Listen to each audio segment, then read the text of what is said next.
uomini, donne, bambini, cioè.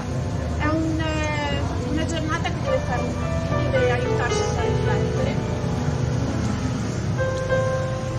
farci riflettere soprattutto dentro, questo dentro è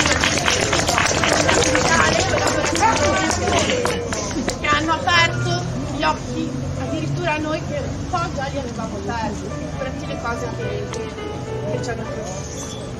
Successivamente ringrazierei anche la Carta dei diritti della bambina nella figura della dottoressa Adele De Leo, insieme una delle successivamente volevo ringraziare la signora Anna Giardi.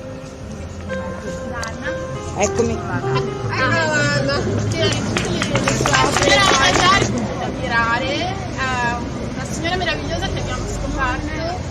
Lo dico casualmente, è brutto, però è così, perché io conoscevo sua figlia e in un discorso così mi piacerebbe trovare una persona e lei mi dice, ma io ce l'ho, è mia mamma ed è Anch'io. è medico e editore. Io sono medico e editore.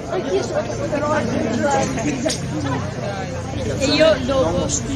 Te lo dico. C'è un libricino con 10 racconti che potete scaricare e leggere, ma non solo, scaricandolo in automatico donate €1 a questa associazione che si chiama Pangea, che si occupa proprio di questo argomento. Quindi basta scaricarlo e in automatico succede questo, anche questo può essere un piccolo aiuto. Grazie.